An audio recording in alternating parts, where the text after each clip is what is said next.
Varmt välkomna till Fores. Skynda er att ta era platser. Vi har en dubbeldejt för klimatet och det är speeddating-tema på det här. Vi har korta pass, har ingen tid att förlora. Vi har redan satt igång livesändningen. Så ta era platser ni som inte har gjort det än. Det finns några bra platser här fram. Underbart att ha er här. Det var en nästan sömnlös natt för mig därför att jag har varit beundrare av Worldwatch Institute sedan 90-talet skulle jag tro. Någonstans där man fick de här tillståndet i världen och plöjde dem i jakt på idéer för ens unga politiska värv. Och nu är de här hos oss på Fores så det är en väldigt stor dag för oss och dessutom kommer vi sen att ha 100% förnybart som pratar om nudging och vikten av att ställa om från fossilt till förnybart. Så att en snabb dubbeldejt för klimatet och jag vill så fort som möjligt egentligen lämna över ordet till Worldwatch och då byta språk till engelska. Men en jättekort 3 snabba trender för klimatet har jag trots allt utlovat. Så låt oss börja där. Och få bildspelet. 3 saker som jag skulle vilja ta med mig från den sista tidens klimatdiskussioner. För det första, onormalt är det nya normala. Ni såg kanske, om ni var väldigt uppmärksamma, de pyttesmå notiserna om att vi slog nytt värmerekord både hela våren, första kvartalet och bara mars som månad. Och tittar ni på kartan så ser ni att man slog samtidigt faktiskt nästintill köldrekord i modern tid i norra Atlanten. Vilket verkar hänga ihop med att saker händer med Gulfströmmen, lite grann som i den där filmen som fanns från Hollywood för några år sedan. Och det där gav bara notiser nu därför att onormalt är det nya normala och det är någonting som vi måste hantera alla vi som är engagerade i klimatfrågan. Jag vet att många kommer sent idag därför att det var stort strul i pendeltågstrafiken så vi får leva med att folk kommer lite sent och hoppar in. Det är underbart att ni kommer, det finns goda platser där. Det andra, 2:an är att grönt är det nya svarta. Jag var nu på Världsbankens årsmöte i Washington och det sista tillfället då man kunde få positiv och stor media på att man divestade. Det var i höstas i New York. Nu i vår i Washington så är det självklart business as usual. Att man ser att det finns förmodligen dålig avkastning och hög risk på en stor del av de fossila investeringarna. Så att man gör det utan att längre förvänta sig att få en klapp på axeln eller beröm eller tv-tid. Det bara sker. Och det är klart att allt kommer inte att lösa sig genom divest, vi ska prata mer om det senare. Men vi ser en väldigt snabb förändring från 1, att det var några ute på gatan som krävde det. 2, några som begärde beröm för att de gjorde det. Och 3, att det nu bara händer. Och det tredje, om vi tittar på den del av utsläppen som gör störst skillnad i Sverige, där vi har störst utsläpp, det är transportsektorn. Där ser vi en bilindustri som nu vilar sig i form. De räcker upp handen och säger: vi har redan gjort det politikerna krävde av oss. De här målen för 2015, de är redan uppnådda. Och de här siffrorna där uppe, 11 versus 300, det är sammanställningen av fjolårets patent som kom i fjol. På elbilar, då togs det bara 11 patent. SUVar, det finns ju ingen enhetlig definition, men det var ungefär eller lite drygt 300 nya patent som relaterade till stadsjeepar och SUVar. Och det här betyder ju att bilindustrin den gör vad vi konsumenter begär och den gör vad lagstiftarna kräver. Men när man är klar med det, ja men då återgår man till det gamla fortfarande. Och det visar ju också att det finns en väldig potential att göra väldigt mycket mer. Men då krävs det också att vi ställer tuffare krav, både som politiker och som konsumenter. Och med det som introduktion, I'm now going to switch to English because I'm very honored and very happy and very excited that we got both Ed Groark and Tom Prugh from Worldwatch Institute in Washington here to present the state of the world. Thank you very much for coming. The floor is yours. Yeah, let's give them a round of applause.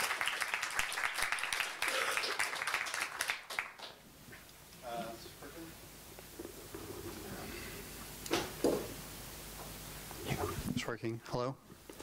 Thank you very much for coming out this morning to meet us. We are very glad to be here in Stockholm. Worldwatch Institute has had many friends in Scandinavia and Stockholm for a very long time, so I'm very glad to be able to come here this year. We try to come here every April when we publish our new annual book called State of the World, and we're here today with the book that was released in Washington, D.C. last week, and so you're getting this hot off the presses today. This is the third book in a series we did about sustainability, and you may have seen the previous 2 books. One was called Is Sustainability Still Possible?, which asks a very difficult question about whether we've waited too long to bring things back into balance. And the book last year is about governing for sustainability, trying to figure out how governments, which play a very significant role, are going to act here.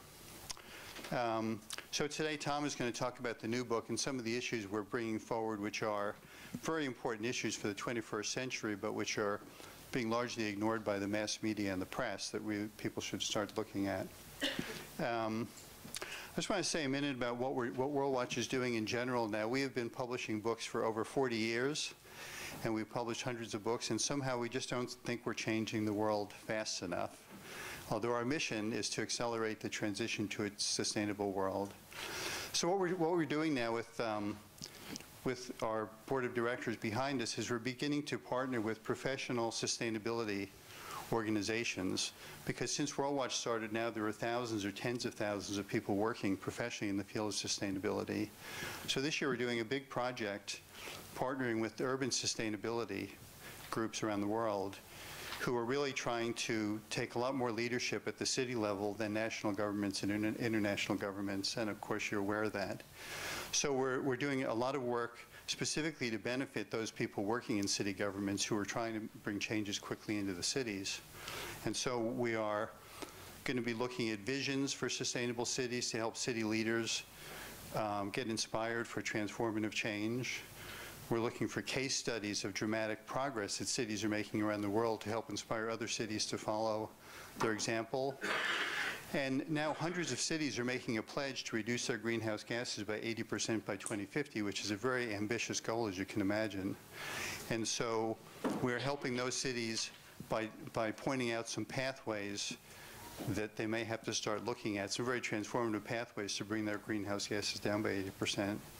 So we may be involved with people like you this year as we do this research, to let you doing that. And as we go forward in future years, we'll be looking at sustainable supply chains for industrial production, looking at sustainable food systems, and working through the professional organizations, and continuing to make our publications to the general public, both in paper and online.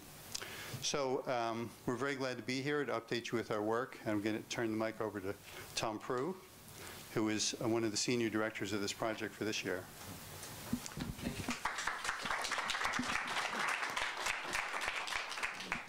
Thanks, Ed. And I'm very happy to be here. It's my first trip to Stockholm. Is it always this windy? Is this normal? No? We don't have a lot of time, so I won't waste a lot of words on the chit-chat. So I want to get right to this. The theme of this year's State of the World, as you can see, is confronting hidden threats to sustainability. And as Ed mentioned, we decided to focus this year on a number of issues that we thought really were not on the public radar, although there are many that already are. As you well know, this audience in particular is quite familiar with most of the major issues, that the sustainability issues that confront humanity: climate change, biodiversity loss, compromise of ecosystems, water scarcity, overfishing, and so on. Unfortunately, as you also well know, I'm quite sure, we've not made anything like the kind of progress on these issues that we should have been making so far. We should have been doing much more over the past 20 or 25 years to get some traction on these issues. This table shows that 17 of these key 18 trends are all moving in the wrong direction. But at least they're on the radar, we can say that. Now, of course, you can count on Worldwatch Institute for fresh doom and gloom every year. And so we brought you some this year as well. We want to call attention to a number of issues that we think need more attention and some specific engagement by people. Quickly, the issue of stranded assets. Actually, I won't read the bullet list because I'm going to go over each of these individually. In addition to the 6 here, these 2 are particularly important, in my view. Experts disagree, of course, but I think they're particularly important, so I'm going to leave them till last. Obviously, this is not an exhaustive list. You could all name many others. Don't get me started about the melting of the permafrost, for instance. That's going to be big trouble, I think, in the future. But we had to limit the list, so we settled on these 8. And I'm going to try to give you a very brief overview, a very sketchy overview of some of the essence of each of those issues, beginning with stranded assets, which is a chapter written for us by Ben Caldecott at Oxford University. Key example of potentially stranded assets is the fossil fuels that probably have to be left in the ground if we're to have any hope of getting a grip on climate change. These are worth hundreds of billions of dollars, but can easily be put at risk, and in effect should be put at risk by mandates, restrictions, regulations, or even simply competition from cheaper alternatives such as increasingly renewables and temporarily anyway natural gas. Fossil fuel infrastructure is also at risk. In the United States, for instance, there's already been something like 6% of the coal-fired power plant fleet that was retired between 2009 and 2013, and more are on the way out. They become uneconomical to operate, and so their owners just close them down and write them off. Another example of a category of stranded assets involves agriculture, where the dependence on natural capital that's under pressure can risk asset stranding. Here's a couple of examples. This table compares the estimated environmental and social costs, if they were all included, natural capital costs, to the revenues from the activity that imposes those costs. So to use an example, you can see cattle ranching and farming, the natural capital cost is higher than the revenues by 700%. And that's fairly typical. Once you do true cost accounting, you find all kinds of things that aren't being captured in the prices for the products that come out of those activities. That puts them at risk as well. There are ways to avoid or mitigate the costs of asset stranding, of course, but the main point is that environmental change is putting significant assets at risk, and that has implications for financial markets and for company strategies if they have any hope of being sustainable. Chapter 5 is on agricultural resource losses and was written by our Director of Publications, Gary Gardner. There's several ways this can happen too. Soils can be degraded, compacted for instance, and simply washed away by industrial agriculture practices. Agricultural land is also lost to urban development all over the country in the United States. And flying in on the approach to the airport, I noticed what seemed like an awful lot of sprawl here as well. You tell me, I don't know if that was an accurate impression or not, but lots of low-density housing spread far out into the countryside. Some of that is probably covering up good arable land. Changes in the atmosphere are also a factor in terms of stranding assets, agricultural assets. They can cause declines in global crop yields, according to the IPCC, of as much as 2% per decade during the rest of the century because of changes in temperature, precipitation, and CO2 concentrations. Here, though, I want to focus on water for a bit. Perhaps you've seen the headlines. I don't know if they've made it to this part of the world, but in California, the drought is the worst drought in over a century. Now, this is a picture, an aerial picture of one of the reservoirs that feeds Southern California. You can see that's the normal water level, and it's down significantly over in recent years. And the state has just imposed a mandatory 25% cut in water use. It used to be voluntary, wasn't working, so he said mandatory, 25% cut. The trouble is that agriculture accounts for 75% of the water use in California. So agriculture is being savaged by this, and of course the Imperial Valley in California is one of the chief breadbaskets for most of the United States, so that's going to drive food price changes as well. They're now, because surface water supplies are sharply restricted, but down by 36%, so farmers are pumping more groundwater, but of course that's not being recharged at normal rates either, and it's not enough water, so they've had to fallow about 5% of the state's irrigated land. That cost over $2 billion and 17,000 jobs. Well, California is hardly unique in terms of issues of water scarcity. It's becoming an urgent problem in China, India, and many other places around the world.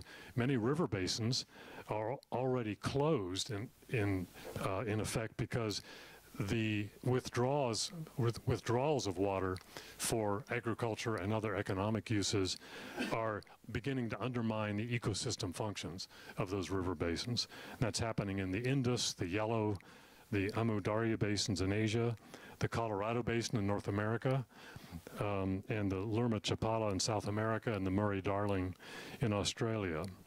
There are several ways to address these kinds of problems. There are always ways to address these problems. The issue is whether we decide to do it or not. You can increase water productivity quite significantly. In fact, if best practices that have been identified for water management were actually followed, if the best practices used by the top 10% most efficient farmers were used across the board, global water savings in crop production would exceed 50%. That's a major, major improvement in resource efficiency. Other key measures include reducing food waste. We throw away a staggering amount of food. In fact, in North America, no, the high-income countries all over the world waste nearly as much food, over 200 million tons every year, as is grown in all of sub-Saharan Africa every year. That's just unforgivable. It's just crazy that we're wasting so much food.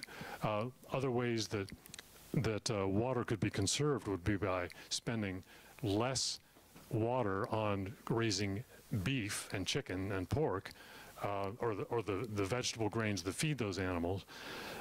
And also this biofuels thing, particularly in the States where it's corn ethanol, makes no sense at all. Chapter 6 is on threats to the world's oceans, and those are mainly unsustainable fishing and the effects of climate change. The oceans feed about 3 billion people. So what happens in the oceans, what goes around comes around. They're quite significant. They're also a major source of jobs. It's of some concern that world fisheries, the natural harvest of world fisheries has leveled off some years ago, and the difference in protein demand is being made up by aquaculture. In fact, according to the FAO, the natural fisheries between 1974 and 2011, the global share of marine stocks considered to be sustainably fished dropped from 90% to about 71%, and of that 71%, 86% are fished to the maximum. They shouldn't be fished any more heavily. As for climate change, there are issues there of the absorption of excess CO2 that we're putting into the atmosphere that, of course, acidifies the oceans. The oceans are also absorbing a good bit of the extra heat by carrying it down through the thermohaline circulation to the bottom of the ocean and storing it there. Neither one of those trends will go on indefinitely, so at some point we're going to have to pay the piper as far as those go. Meanwhile, the extra heat and the carbon dioxide have begun to inflict serious damage. Ocean sea surface temperatures are at their highest levels in 150 years. And those are forcing creatures that normally don't migrate quite so much to move into zones where they're not really adapted, or they're in competition with creatures that live there the year round. And the temperatures and the acidification affect coral viability. They affect the formation of calcium carbonate by shellfish and sea urchins as well. And there's some evidence that increased CO2 actually interferes with neurological processes in fish, and that triggers behavioral changes. Chapter 7 is by a professor named Heather Exner-Perot, who's at the University of Saskatchewan. It's about the Arctic, and she begins her chapter with a familiar list of concerns about the region, the rapidly rising temperatures, the shrinking sea ice. This is a graph of what's happened to the sea ice since 1978, the maximum extent of it during the winter. That's not good. The effects on marine and land species, and ironically, of course, because of this, the opening up of more resources, fossil fuel resources, particularly oil, of the very kind that are driving the changes. So that's kind of, but she moves on to a perspective that is quite widely ignored, namely that to the peoples who live in the region, The Arctic is not just an abstract focus of environmental worry. It's a workplace and a home and a community. And as she puts it, many of these peoples have worked relentlessly over the past 40 years to regain self-determination from national governments and others who are trying to declare the Arctic's sort of a out-of-bounds, a commons that ought to be preserved for the rest of humankind. But the people who live there, of course, have their own interests and have been struggling for quite some time to reassert their sovereignty over the region. Chapter 8 is about, it takes on special meaning in the wake of the Ebola tragedy ensuing over the past several months and a couple of years in Africa. It's contributed by a team from EcoHealth Alliance, and it's about emerging diseases, which actually turn out to be quite long-standing in human history. They go back hundreds, if not thousands of years, and include measles, smallpox, the bubonic plague, yellow fever. More recently, the headlines have been grabbed by Ebola, Marburg, HIV/AIDS, H5N1, SARS, Lyme disease, Nipah virus, hantavirus. There are quite a few of them. It's estimated that more than 60% of 400 infectious diseases emerging in the last 70 years are of animal origin. And of course, we're doing this to ourselves because it's primarily human activity that is increasing exposure by humans to these viruses. Coping with these new diseases, emerging diseases, requires a multidisciplinary approach, and prevention is probably the watchword here. A key step, according to the EcoHealth Alliance people, would be to identify the pathogens in wildlife. You could detect 85% of them, according to these folks, at a cost of about $140 million a year over 10 years. The SARS outbreak in 2003 alone cost over $30 billion. So that would seem to be a worthwhile investment. How am I doing on time? Not very well. Okay. I was afraid of that. Let me skip ahead, if you don't mind, to one of the most important chapters.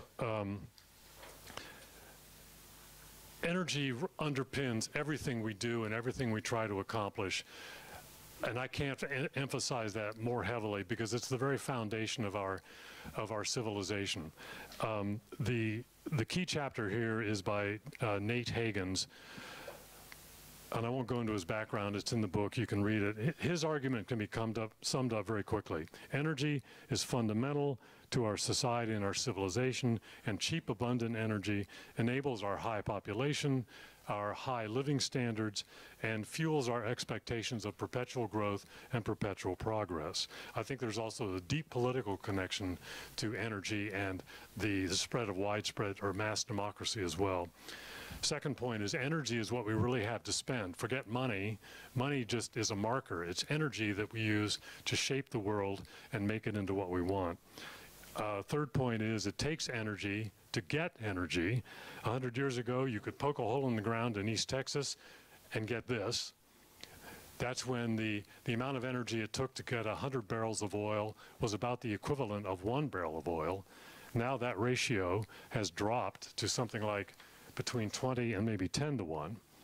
The fourth point is that we are offsetting rising extraction costs for energy with debt. So some companies are going out of business. The rest of them are running up debts. The fifth point is that high and in the long term rising energy prices are required to maintain production levels because companies have to be able to sell what they extract at a profit. But if those profits are, if the costs of selling those products are too high, consumers won't be able to buy them. So there's a sweet spot between a price that yields a profit for the company and a price that's affordable. But high prices destroy demand. So if the prices are too high, you get demand destruction, and then you get volatility, and nobody wants to invest in drilling for oil when the prices are unpredictable. So the upshot of his argument is that abundant energy has driven the growth-obsessed economy. At the end of cheap energy, which he thinks is coming, means a low-carbon and low-consumption future. And on that note of doom and gloom, I'll stop. Thank you ever so much.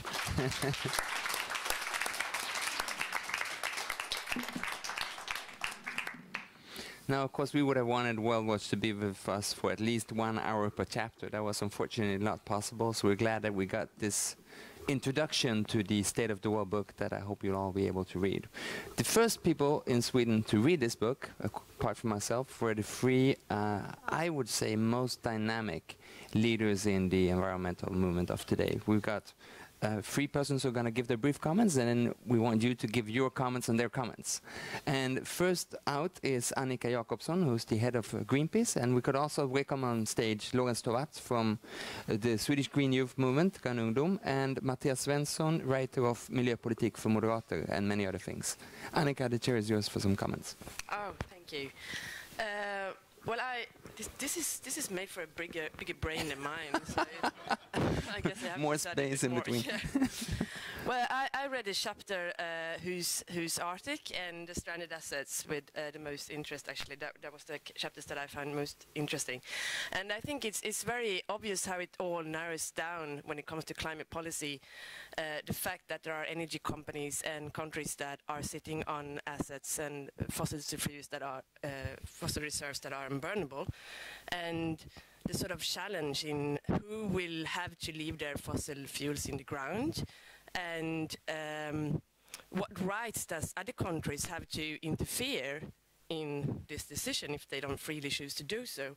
And then on top of that, the historical perspective, of course, that the rich world are the ones who have caused the climate change, and then have poorer countries or developing countries the same obligations to leave their fossil fuels in the ground as rich countries have. And I think that's sort of the same challenge we see in the climate negotiations within the UN, and sort of we just see it everywhere. It's really key that we find mechanism to solve this situation.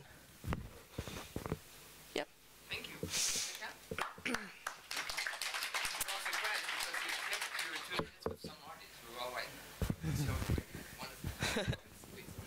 Thank you, and thank you for the book.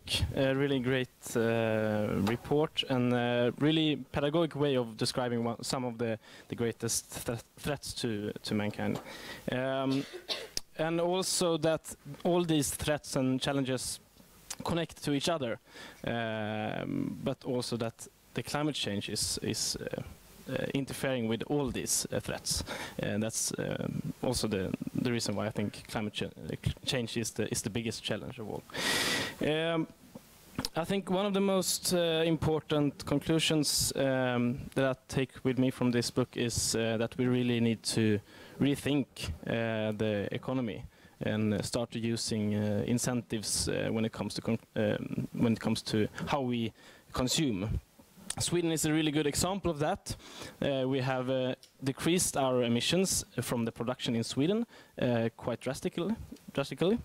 But when it comes to how we consume, we can see that the emissions raise quite much. Just a couple of days ago, the Minister of Nature Conservation released new numbers that claim that we actually increased our emission by 20%. And that's, of course, a big challenge from Swedish perspective. And it also is a challenge when it comes to policy making connected to actually reduce emission. Mostly policymakers try to put the price on carbon, obviously, and that is the most efficient way to actually reduce emissions. But there is a problem here, and I think that one of the slides where you show the demands of energy is a good example of that, because we continue to be richer and richer and increase our incomes, and that also raise the demands on energy. And that means that even if we manage to put a price on carbon, we still have the demand. And that is one of the challenges. And that's also why I think that the chapter on stranded assets is one of the most interesting one.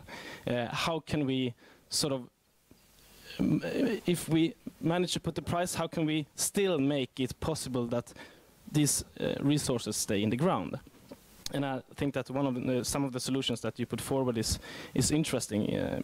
And I also think that we should start talking more about this stop extraction of fossil fuel approach in the UN negotiations. I think that is really important. So thanks.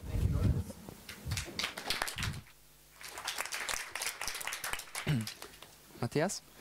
Yeah, well, thank you for inviting me to this event as a former publisher of Ayn Rand books and and so on. I'm used to thinking of Worldwatch Institute as the enemy, and I'm happy to say in some ways I can still realizing the environmental threats that you describe in quite good ways. I realize that you still are in a good way, I hope, because there are very much similarities, I think, between, for example, an Austrian economic description on the importance of energy for a thriving economy. And your analysis says the same thing, but the conclusions differ very much. And of course, there's a wrong conclusion in denying global warming, for example. Very convenient, but still false, unfortunately. You, on the other hand, makes in this report all the good things sound ominous and all the bad things sound like a daring vision, from my perspective. We might get an economy without growth, and it's like, hooray! No, that's a bad thing, but maybe a thing we have to live through.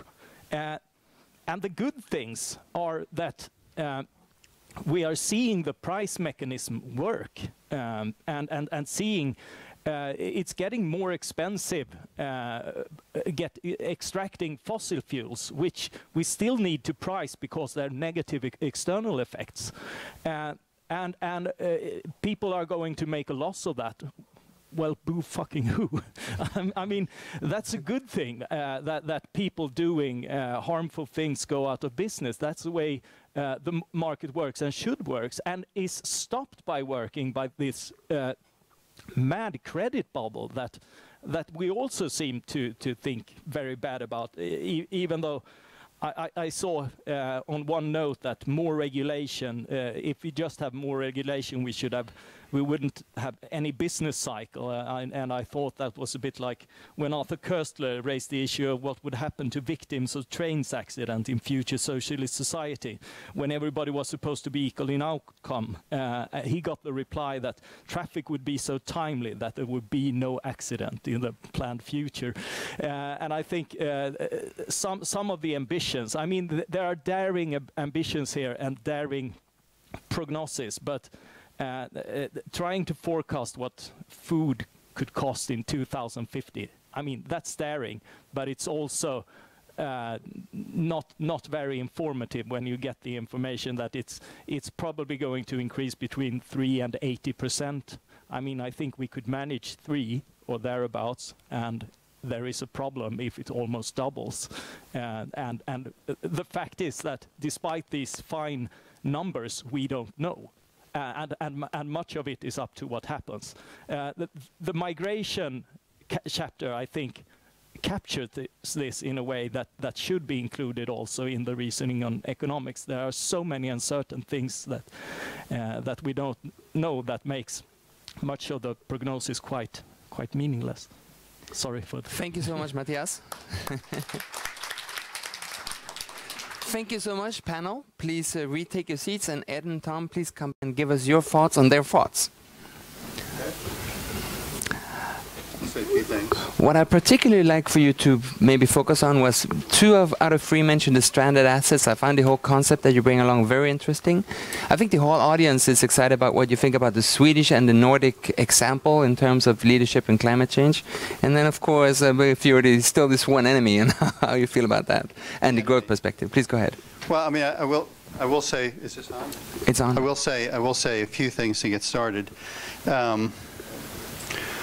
Climate change is being brought about by the unfortunate physics of the greenhouse gas, the greenhouse effect. It's something that we didn't anticipate 100 years ago, and we've discovered it. It really came to our attention maybe 50 years ago. But really, it's really an unfortunate physical chemistry situation where all of this carbon is suddenly creating a warming which is disrupting our environment. So we are having a grand old time with our civilization, but we have quadrupled our population in the last century, and we're also continuing to pump more and more energy into our civilization. And so it's very clear that somehow we have to get to a post-fossil fuel world, because the fossil fuels are the primary thing that's driving the CO2.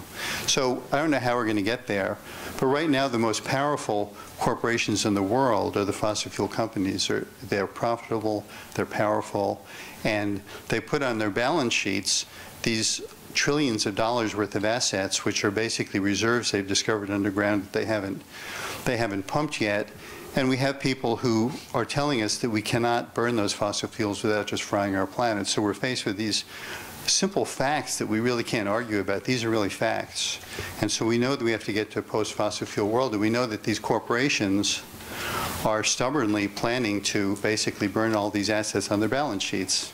And so that one way or another, these assets will either be stranded because of we successfully transitioned to renewable energy and we don't need them anymore, or because we price oil so high, the economy prices it so high that people will be forced to switch away from it and leave them in the ground, or because the fossil fuel companies decide, they've not yet decided, they decided that they should become energy companies and basically drive the transition to renewables themselves. But right now they're pretty much spending all their money fighting renewables and trying to keep them off the marketplace. But one way or another, this is going to have to sort itself out. And there's a lot of forces that are beginning to grow around this issue. But to recognize that the entire market will be disrupted when all these trillions of dollars of assets are removed from the balance sheets of these very powerful corporations is going to cause a lot of ripple effects in society. So there's a lot of issues around this, but you can't argue with the fact that we have to get to post-fossil fuel economy one way or another. I agree with everything you said. Not surprisingly, he's my boss. I have some scattershot reactions. I want to start with Matthias. Ayn Rand, fighting words. But that's a two-beer conversation. So, well, at least, yeah, we'll have to save it for some other time. You mentioned the no-growth economy as something we'd live through. I think it's something we'll live with, and it'll be okay. I think it's okay. If you read the chapter, Peter Victor's chapter, it doesn't have to be bring out your dead, you know, the medieval kind of scenario. It's actually much more uplifting and optimistic than that. You mentioned uncertainty. There are tons of uncertainties. When there's great uncertainty, what we don't want to do is foreclose options. And yet what we're doing now, our current policies and behaviors, are foreclosing options not only for ourselves, but for our children. Earlier, the rich world, I think, needs to subsidize what the poor world, the developing world, needs to do. There used to be a phrase, contraction and convergence.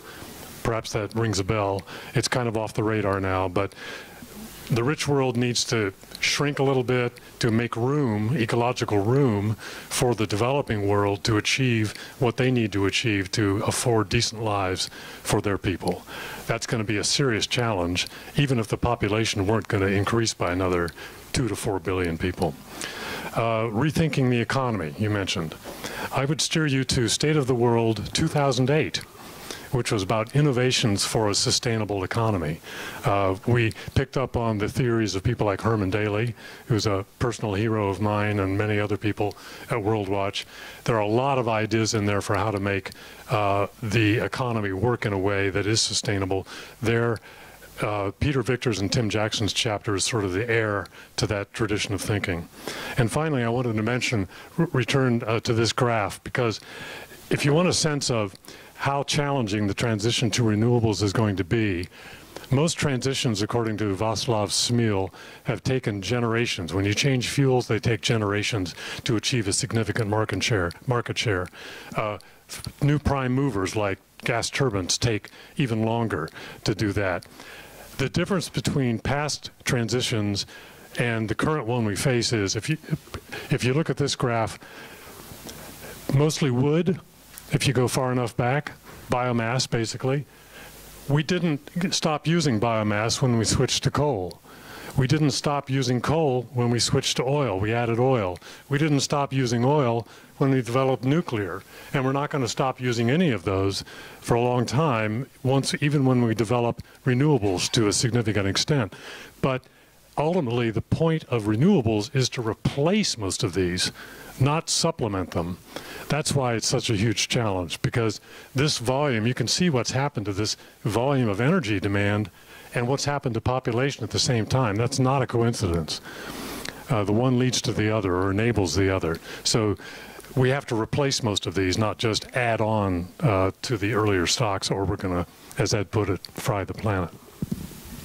Thank you so much, and I'm sorry to say that is a wrap, because you guys need to get going. You got many more people to convince out there. But thank you ever so much for coming to Fores, and thank you our distinguished panelists and commentators. Thank you. Thank you so much. Och nu byter vi tillbaks till mestadels svenska. Första halvan här av dagen var ju tillsammans med Worldwatch Institute, helt fantastiskt att ha dem här. Andra halvan är tillsammans med 100% förnybart och pratar om vikten av att ställa om till förnybart och vikten av att använda nudging och potentialen att använda nudging som ett nytt instrument att komma dit snabbare.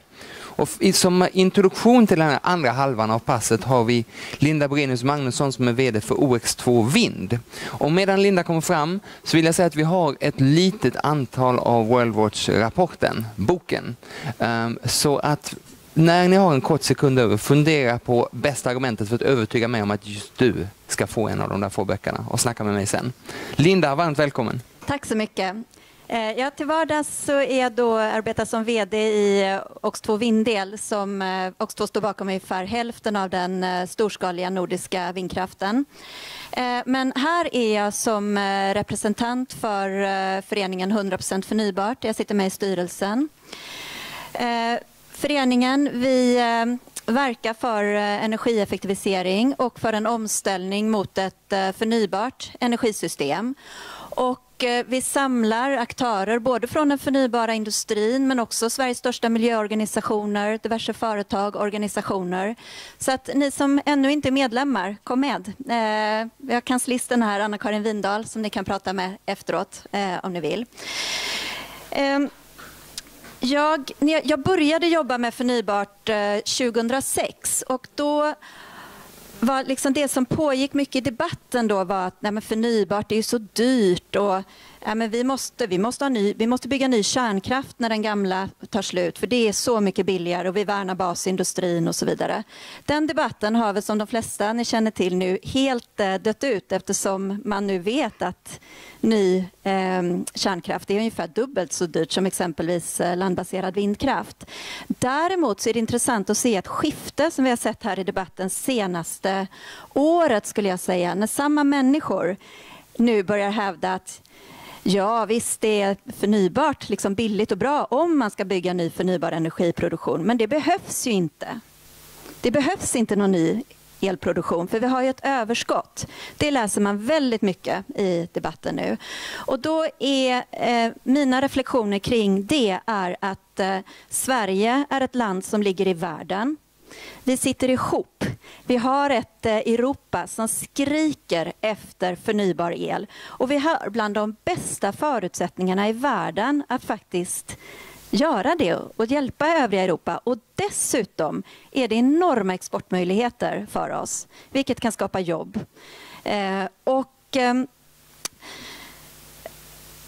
Eftersom vi också redan sitter ihop, och det här är också någonting som verkligen gynnar basindustrin i form av låga elpriser.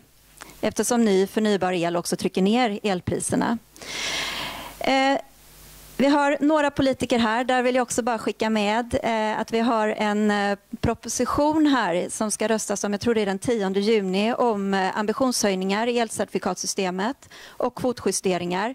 Det skulle jag säga är ett av de viktigaste besluten för det förnybara nu inom närtid.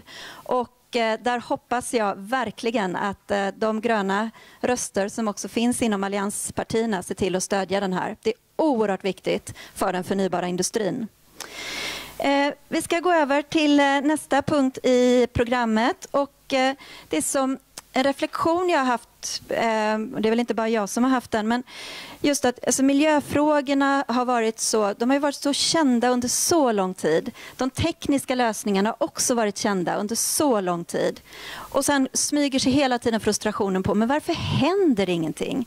Och här tror jag vi har ett glapp mellan just att miljö- och klimatfrågorna väldigt mycket har definierats av naturvetenskapen och av tekniker. Och det har varit ett glapp mellan då humanioran, beteendevetenskapen, som kanske just kan ge svar på, men varför ställer vi inte om? Varför gör vi inte någonting? Och här är ju nudging, som vi snart ska få höra mer om, en viktig del i just det pusslet. Och jag skulle vilja välkomna upp Eva Heiskanen, som är gästprofessor på Institutet för Internationella miljöinstitutet på Lunds universitet, som också har varit med och författat Naturvårdsverkets rapport Nudging för att rädda klimatet. Så varmt välkommen, Eva. Tack ska du ha. Tack. I don't think I need this. Okay, thank you very much. I'm going to change back to English, sorry. Thanks for the invitation. Thanks for the opportunity to be here, and I'd like to also thank right away Naturvårdsverket for the opportunity to do the study which I will be speaking about and which I will advertise at the end.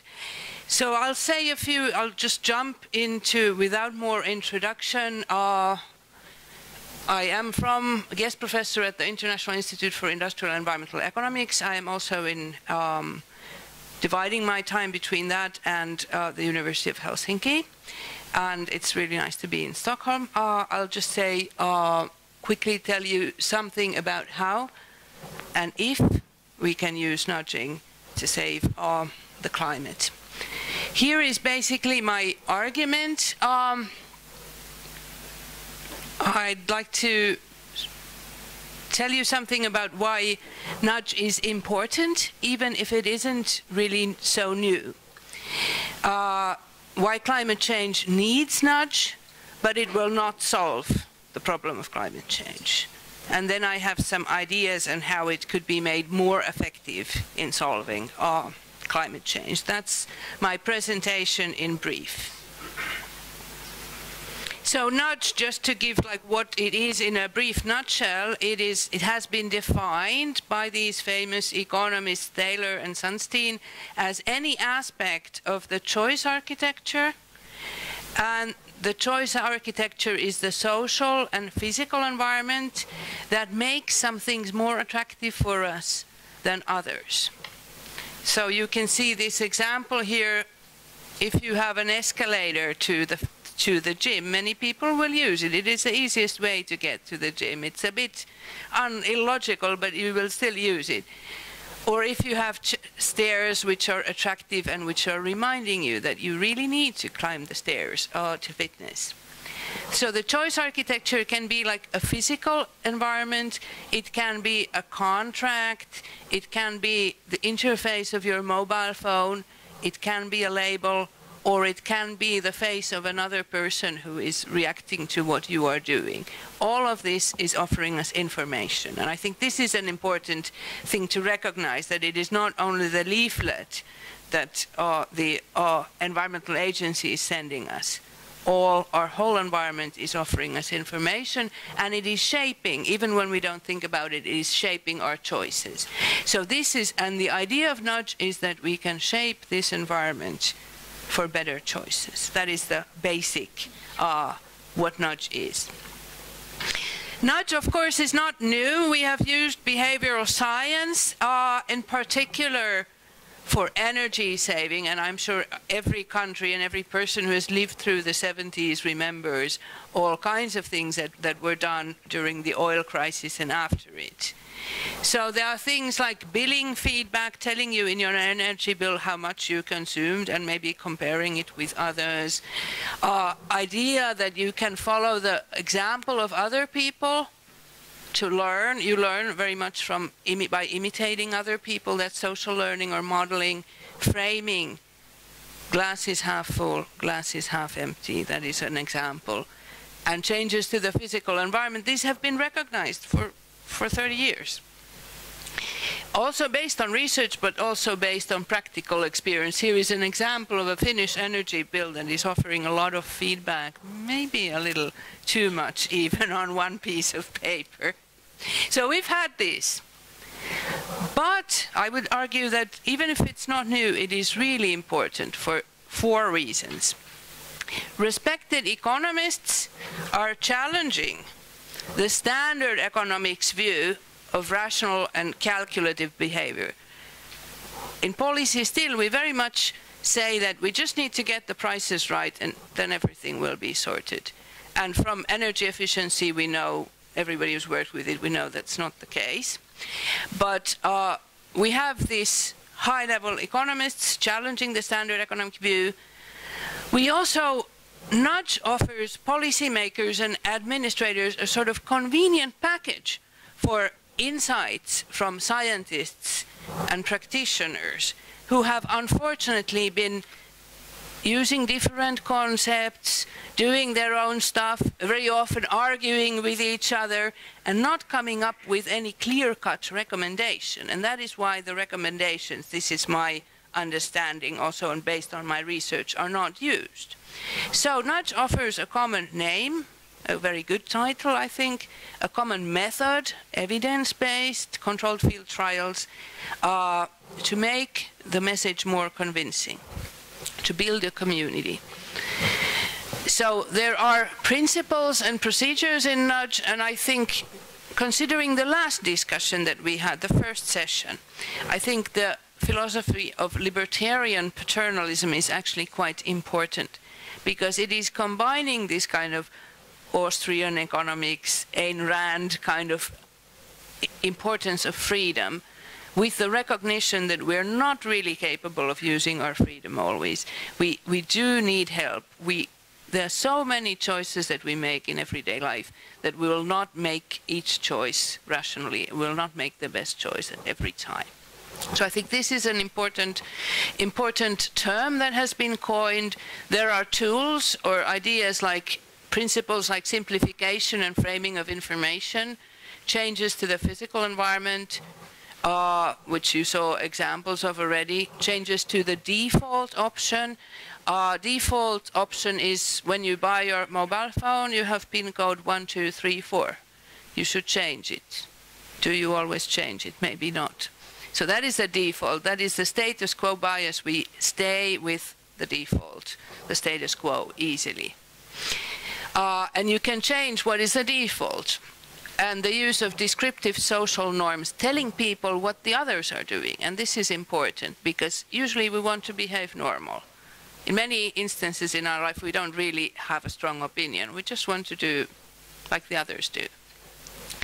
And there are procedures like evidence-based, testing of interventions, so it's not just from theory, but we really need to test the interventions, and I think this is important. And to even have a method, randomized controlled trials, where you have like a group which gets an intervention, another group which does not get the intervention. So we really get a strong evidence. Nudge is also important, I think, because it argues that policy implementation matters, and when you look at how it has been used in the UK and in the US, it is in particular to improve the implementation of existing policies, not so much to create new ones. And I think everybody from their own life understands that policy implementation is not sufficient to make a nice PowerPoint or a committee report. It matters also how it's done. And finally, which I think is also equally important, is that Nudge can reduce political resistance. Very often it is difficult to have a stringent regulation because there are some people who would suffer. If we make zero energy building, then what about the little old lady somewhere who cannot invest in renovation? Nudge reduces political resistance because it is not binding. You can avoid. If it's too difficult for you, you can avoid a nudge. You can take the escalator, you can take the elevator, but it is hidden a little. 90% of the people will take the stairs. So that is the idea. And I think it is important because we need, as we heard before, we need every tool that is available there's been a lot of effort to try to work on climate change, and still not really working in every respect. So Thaler and Sunstein say that nudges are appropriate when choices have delayed effects. Is this the case for climate change? Yes, although we are seeing the effects. When they are complex or infrequent, and thus it's not possible to learn. And we have many choices that are important for climate change, like purchasing a new heating system, which is complex and infrequent. When feedback is not available, I'm sure this is the case for climate change. Even though we do whatever we do, we will not know whether it worked out. And when the relation between choice and outcome is unclear, and this was what we were talking about, what we heard the Worldwatch Institute tell us this morning. So indeed, there are many instances where nudge is very appropriate when the perceived complexity of the task is low, and it is a low involvement decision. I think the speed, speeding, or the speed at which you drive your car is an example of this. It's not a thing you think about. It is a habit. It's easy. Everybody can loosen the pedal a little. When it is low involvement but perceived complex, the thermostat for most people, maybe not you, but for many people is perceived as complex, but you don't really think about it. You don't deliberate. When the perceived complexity is high, and it is a high involvement decision like the new heating system, it is clear that nudge is also appropriate. And these are all three things which are quite obviously relevant for climate change. When the perceived complexity is low, but it is a high involvement decision like maybe fashion, garment, it is important for you, but you think you know what is good for you, then maybe nudge is not making such a big difference. So it's not for everything, but it is for many things which are important for climate change. And indeed, especially energy behaviors are subject to many kinds of biases. We are not behaving rationally, everybody knows.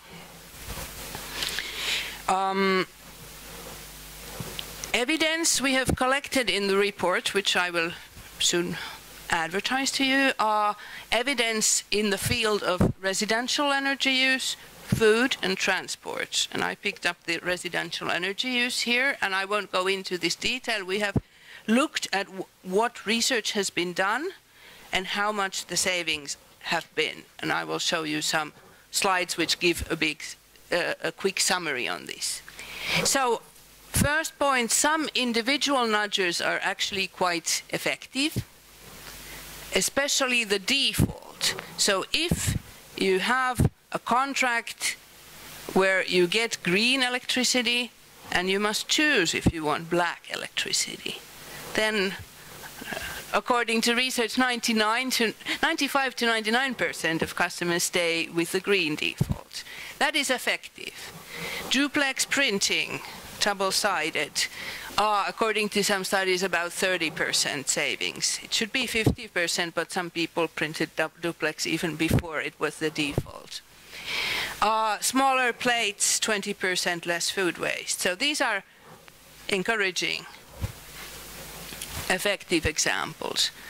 But usually, in most cases, the results are really nice but not huge. So you can imagine that if every Swede gets an eco kettle, which only boils as much water that you want, how much of Sweden's energy use this is saving? Not so much. Or an eco shower drop. So the results are nice, they're good, but they're not huge. Later, yes.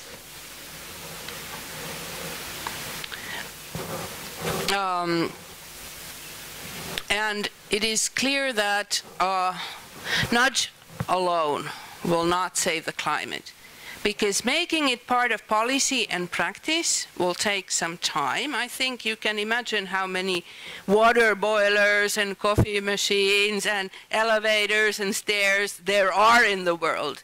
It will take a lot of time to fix everything.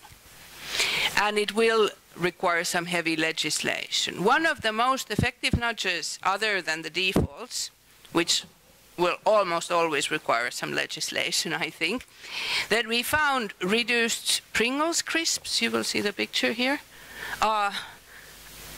by consumption by 50%, by adding 10% red Pringles. So when you eat, suddenly comes a red Pringles, and you notice, okay, I've eaten 10.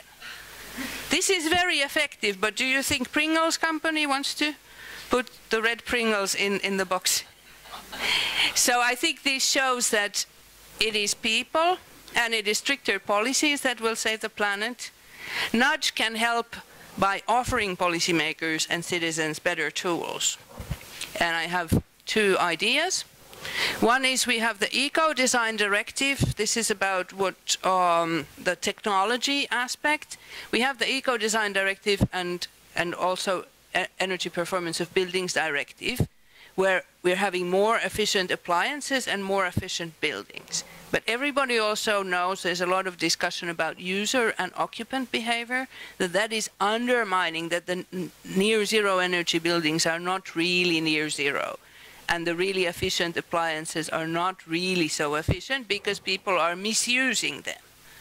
This is, I think, an opportunity to put Nudge into the Eco-Design Directive and into the Energy Performance of Buildings Directive, the requirements of near zero energy buildings. Not to say that the user is stupid. Every user, every operator is stupid because it's too difficult to be a user or operator. To design the building and the appliance so that you cannot misuse it, or it's very difficult to misuse it. Second point, since this has high transaction costs, we will need a lot of resources, empower citizens as nudge agents, and support the testing and experimentation of new ways of changing things, so that people can see the world through the nudge lens, see that this is not right. People are not using the stairs, they are using the escalator. Fix small things at work and in the neighborhood. And it doesn't always need to be expensive. This is something I have done. What is the correct thermostat setting? This is 99.9% of people don't know what it is, at least in Finland. Red marker. What is the correct setting when the red lines are aligned? So this doesn't cost so much, but it requires a lot of people with lots of red markers to do this. So you need to empower more people than just the agencies to work on this. Thank you. You can read more in the report.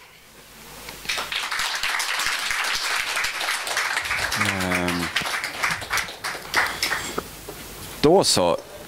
Tack så mycket. Nu, det är mycket folk som springer fram och tillbaka på den här scenen, men nu är det jag då som är Daniel Engström-Sten som ansvarig för klimat- och miljöprogrammet här på tankesmedjan Fores. Och jag tänkte jag ska ställa någon fråga till dig, Eva, men jag tänkte att Rickard, Nordin och Åsa Westlund som båda är här, ni kan komma fram och börja ta på er era mikrofoner och så kommer ni snart få frågor också. Så kommer vi göra den här. Det kommer vara en liten språklig övning det här, eftersom att vi alltså kommer ha 3 personer som pratar någon form av småländska. Och sen så har vi då Eva som kommer att svara på engelska. Okay.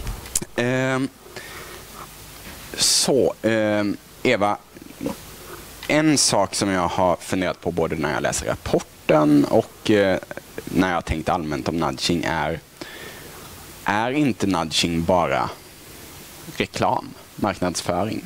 Det här har väl reklamare gjort i all oändlighet, att man försöker få folk att köpa mer av någonting. Här handlar det kanske om att man ska få dem att köpa mindre av någonting, men är det egentligen inte samma sak? Partly I agree, advertising and design. If you put design in there with advertising, then yes. But to have policymakers to do advertising and design in a positive sense, to understand that yes, people need information, but they don't need a paper full of all kinds of facts. I think this is actually quite a big step forward. That we are already taking, but which is probably getting momentum from nudge. Mm.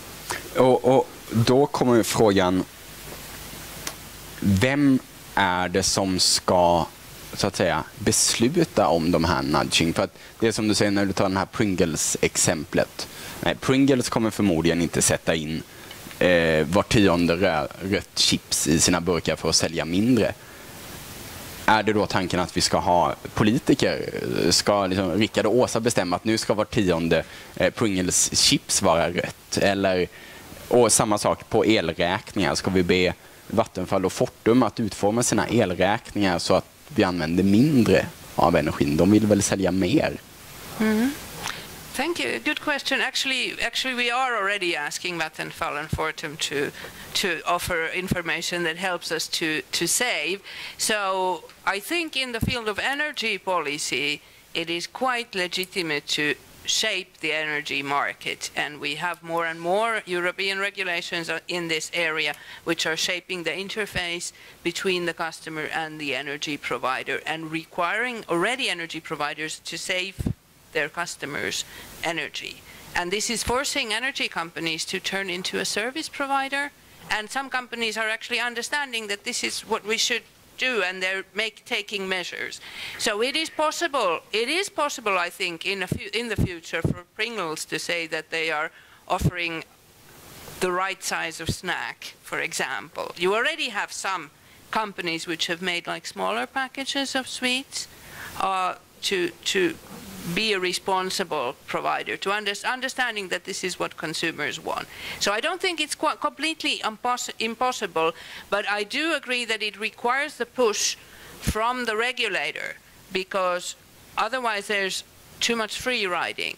It is easy, if you make a small bag of sweets, people in their brain understand I should buy only the small bag, their stomach says buy the big bag, and it's difficult to compete with the responsible option. So my opinion is that you do need regulation to level the playing field, to make it possible for the responsible companies to make the responsible choices.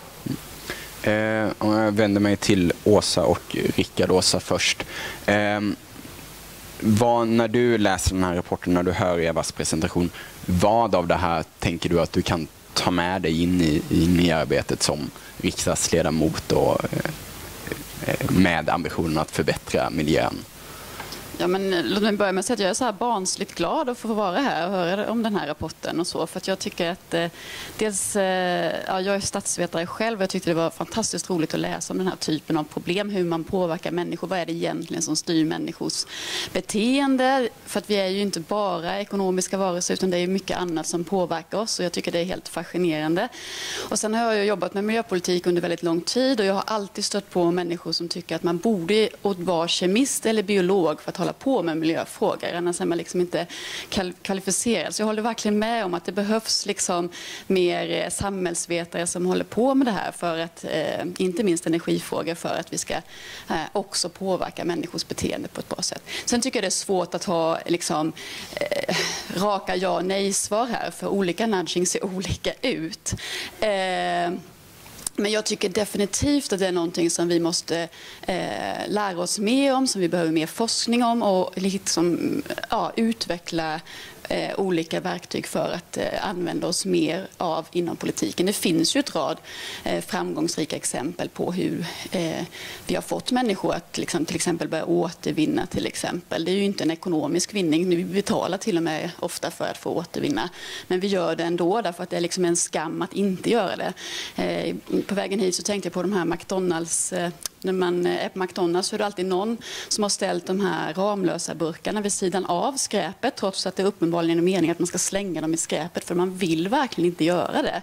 Man vill att den ska pantas. Och det är så typexempel på att man faktiskt, människor vill göra rätt, så man ska göra det så enkelt som möjligt att välja rätt. Och som du är lite inne på, tror jag, med de här, att det måste vara enkelt att göra de här besluten. Det ska kosta lite.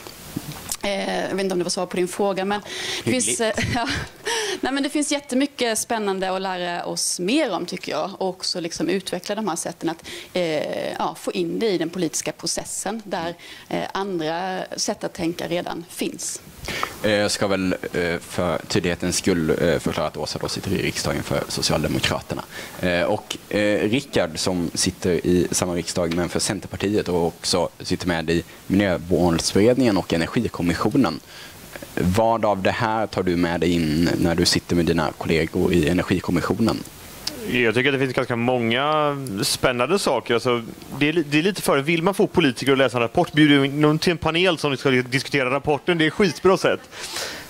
Och det här måste jag säga att det här var nog en av de mest intressanta rapporter jag någonsin har läst faktiskt. Har ni inte gjort det, gör det. För det här, precis som Åsa säger, alltså det här kombinerar ju liksom samhällsvetenskapen med energifrågor och sånt som vi sysslar till dagligdags med. Och jag tycker att det fanns ett helt gäng spännande exempel på saker man skulle kunna göra. Så det var ju, dels så kan man tänka sig att de anvisningsavtal som man har på elmarknaden idag, där man då, de inaktiva konsumenterna får de sämsta avtalen, där skulle man kunna göra någonting. Man skulle kunna göra dem gröna och dessutom då exempelvis automatiskt in på ett rörligt elavtal, något i den stilen. Det tycker jag är ett jättebra exempel på en sån här default-sak som man kan göra. Jag tycker att man kan titta på ursprungsmärkning av drivmedel. Jag tycker att de här man kan titta på energimärkning av bilar och kanske också få med livscykelkostnader i det hela, eller åtminstone hur mycket de kostar per ett år, för det är också ganska relevant att få med. Det finns ett helt gäng olika sådana här saker, men det som jag tycker är det knepiga, och det var precis det som lyftes här innan vi fick komma in, att det är inte säkert att det här är sånt som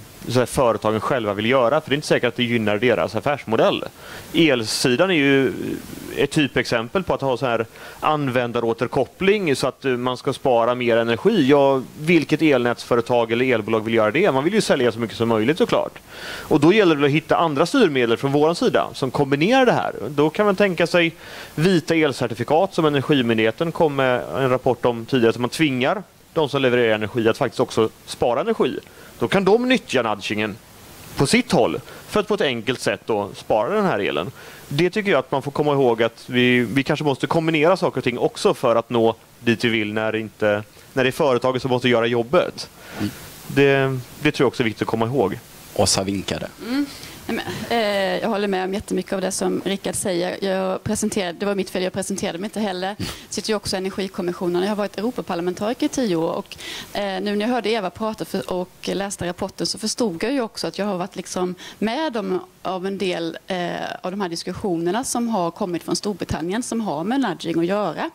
Nämligen till exempel de här märkningen av portionsförpackade livsmedel, där just Storbritannien då hade forskat om vad är det som gör att människor väljer den mer hälsosamma lunchen i kyldisken, och kommit fram till väldigt tydligt att det var om det som det innehöll var tydligt färgmärkt, att det var grönt för hälsosamt och rött för betydligt mindre hälsosamt. Sen kunde det innehålla massa annan information, men färgerna var liksom det som gjorde att människor faktiskt tog sundare beslut. Gissa om livsmedelsindustrin ville ha det? Nej, det ville de absolut inte. Utan det var liksom jättestarka intressen som lobbade. Det var till och med värre än när vi höll på med kemikaliepolitiken. Det var enormt motstånd mot detta. Därför att de påstod då att konsumenterna skulle tro att det var farligt att äta de här rödmarkerade. Och det visade då den brittiska undersökningen, som var de enda mer vetenskapliga som var gjorda, att så var det inte alls, utan kunden gjorde precis rätt bedömning och tolkning av den här märkningen. Så att jag tror att även om nudging låter väldigt enkelt och liksom populärt sätt, man förbjuder inte, man liksom uppmuntrar gott beteende och så tror jag inte man ska vara naiv och tro att det kommer bara vara positivt. Det kommer finnas motståndare också. Ja, men du ska snart få komma in, Eva, men om jag får fråga, ni som då båda sitter i den lagstiftande församlingen, och är det möjligt att lagstifta om nudging, eftersom att på sätt och vis så kan väl folk känna sig lurade till att göra någonting gott kanske, men det är ändå liksom att man spelar på något sätt på folks undermedvetna, att utformar vi elräkningen på det här sättet så kommer de bete sig på det här sättet. Märker vi maten på det här sättet så kommer de undermedvetet köpa den här maten, och folk kanske inte tycker om att bli så att säga lurade av politiker. Rickard?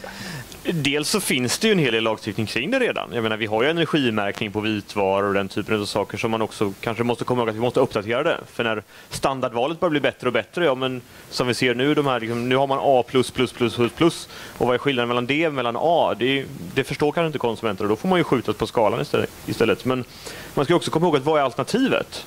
För så här, ja, men tittar man på pensionssparande som inte gör ett aktivt val, måste ju få ett defaultval. Det kan inte vara så där ingenting alls. Och då tycker jag att det är självklart att det offentliga ska gå in och göra det valet som är då kanske mest samhällsekonomiskt lönsamt till exempel. Alltså att inte investera i fossila bränslen och den typen av saker. Så att jag tycker att det finns ganska många tillfällen där det är helt självklart att man måste ha ett val, och då måste man ju också ha det valet som är det bästa valet såklart. Det vore ju väldigt dumt att göra något annat tycker jag. Det säger emot sig själv lite. Åsa? Absolut. Och om man tänker på den här till exempel energimärkning och även timmätning och allt sånt där, så har ju ändå lagstiftaren försökt påverka mänskligt beteende. Men man kanske ibland har gjort det liksom lite fel, för man utgår ifrån just det här ekonomiska. Att det är det här ekonomiska incitamentet som gör att man ska förändra sitt beteende. Och vet man bara om att det kostar lite mer att välja annorlunda, då gör man det. Men så funkar det ju inte, och det är det som är så intressant att få ökad kunskap om. Vad krävs det för? Det krävs ju kunskap om då till exempel hur man använder sin energi. Då kanske man behöver timmätning eller vad man nu pratar liksom. Ja.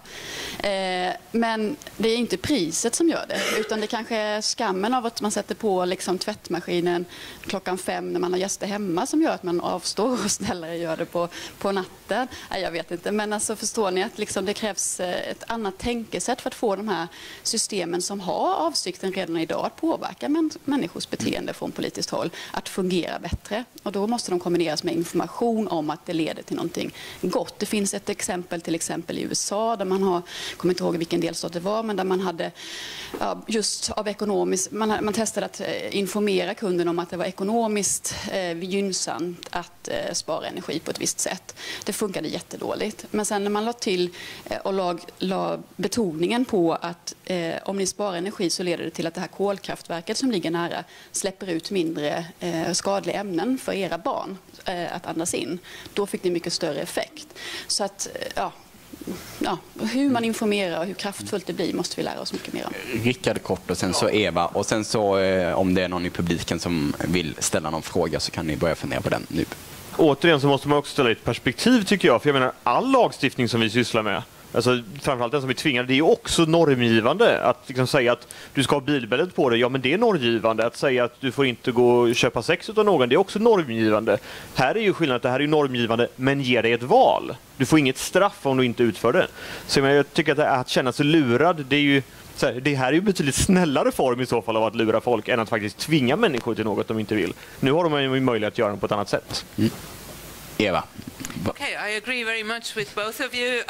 Very good points, especially the point about it's not so easy. It's not always so easy. So I was framing the debate a little by saying that this is a lot. It's perhaps easier, but not easy. So I think that is a really good point with this. Your original question, I think, was if this is legitimate, if people will accept nudging.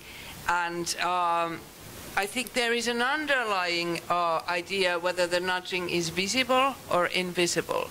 And I very strongly feel, and that's what we wrote in the report, that there might be some forms of nudge where you really need a parliamentary debate. It is clear that that even if it's not mandatory, the state needs to have legitimate acceptance by the people for what it does. That makes the state legitimate. But I think the point is that you do not have to hide the nudge. People can even nudge themselves. You can take the cookies and you can put it on the top shelf if you don't want to eat them. And people can participate in this because we are two people. We're Dr. Jekyll and Mr. Hyde. And Dr. Jekyll can be driving in the driver's seat in our society. Någon i publiken som har en fråga? Ja.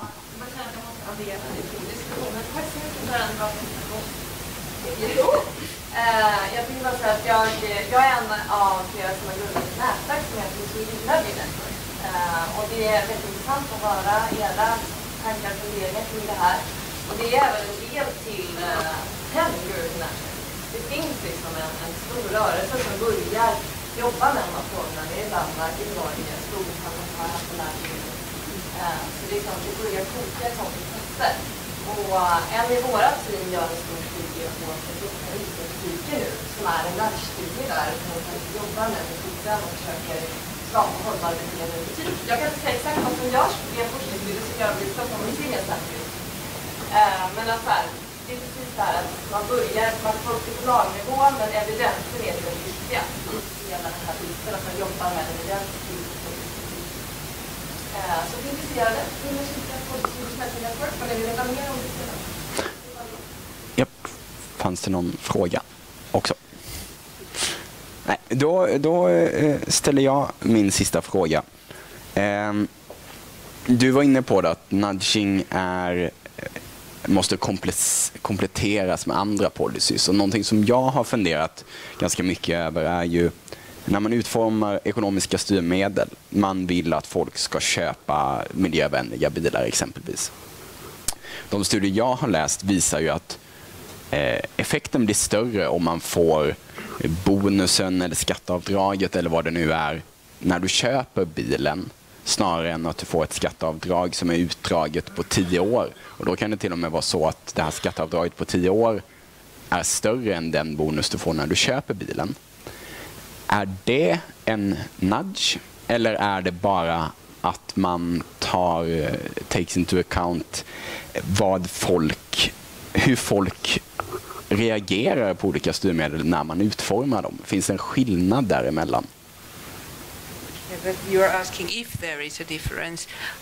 I don't see a big difference. This is more like an issue of rhetoric, but it is also basically sort of the accountability of the public administration to make regulations or tax laws, incentives, whatever, taking into account, as you say, how people behave. And this has not always been the case. It's not always the case. We do not have. So I'm really happy that there is a nudging network here in Sweden who will be looking at this and making sure you might want to add some new instruments, but I think equally important or maybe more important is to look at the existing instruments and make sure that they are taking into account how people actually behave. And discounting the future is also something which has been known for a very long time, but still we have lots of incentives which are not actually taking into account our need for immediate gratification. And this is certainly something where the state can really make a difference. Åsa och Rickard, vad säger ni?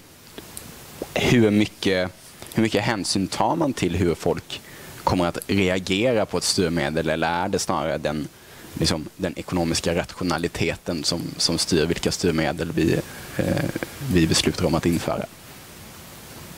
Vill du börja? Nej, men ja.